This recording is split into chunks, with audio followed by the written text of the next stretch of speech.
Okay, here we are, Matthew Russell Lee, Inner City Press, here in Foley Square, today, Thursday, December 28th, 2023. We're covering the courts even in this strange week, and it's a strange week with some strange filings. Last night, around 11 p.m., the U.S. Attorney's Office filed opposition to, her name is Natalia Bardakova. You may remember her. She was charged along with Oleg Deripaska and another who was in fact captured and then released on $2 million bail, I believe. Anyway, Natalia Bardakova was able to get out of the country before being apprehended. And she's moved to dismiss. This is all for sanctions violations. Oleg Deripaska on the U.S. sanctions list. Of course, he tried to either have someone join him there or to get off them by working with Charlie McGonigal. We've covered that case. But this is a case that hasn't gotten as much coverage. Actually, as soon as I saw the filing, I wrote it up. You can find it on Inner City Press. Basically, interestingly, Natalia Bardakova, in Russia, but paying lawyers here in New York, has moved to dismiss the indictment.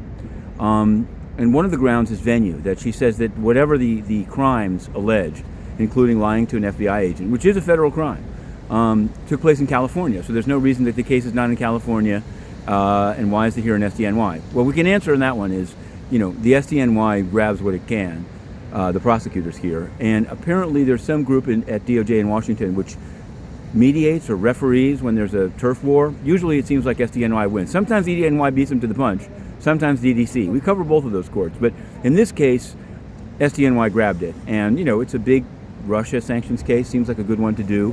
Now the other interesting issue is they've said that she can't even have a right to move to dismiss since she's a fugitive. A fugitive shouldn't have a right to get out of it by being a fugitive. So there's that issue. They claim that they have a case, a Second Circuit case in the court behind me, where you'll find Inner City Press in March on the unsealing of Greenwood.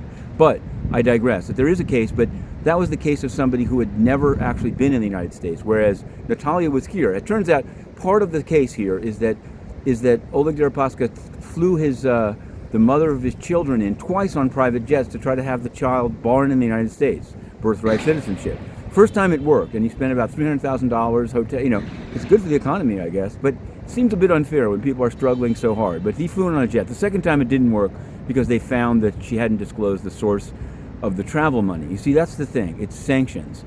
And what Natalia Bardakova is accused of doing is with a guilty mind, trying to conceal who owned these real estates, who owned the music studio in Los Angeles.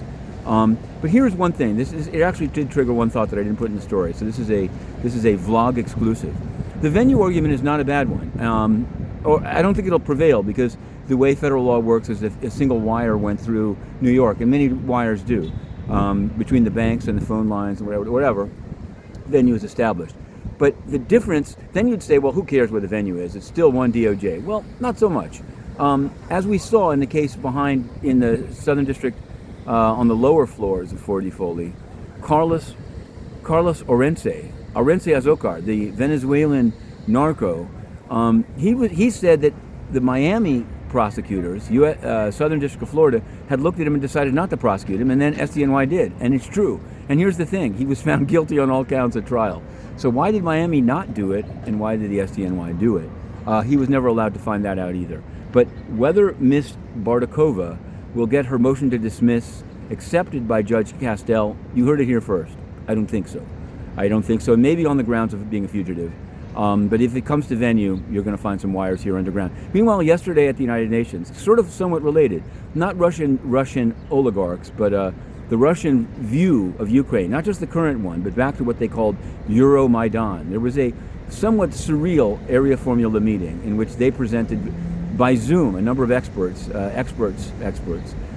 talking about the snipers. It was all a very interesting time. I was in the UN at that time, covering the whole back and forth about Euromaidan. Interestingly enough, although the UN TV cameras, I wasn't able to go in and cover it because I'm banned from the United Nations by Melissa Fleming and Antonio Guterres, mostly just to cover up corruption, or why not? Because they can. But we did live tweet it on the Free UN Coalition for Access, Funka_info Twitter feed. And some countries did stick around and denounce the proceedings. Others took a more, I'd say, nuanced or to some surprising view. That would be Brazil, Mozambique. Japan, of course, was like, no, we denounced it. You can find it all. But mostly, Deripaska Bardakova. Check it out. The beat continues. Inner City Press.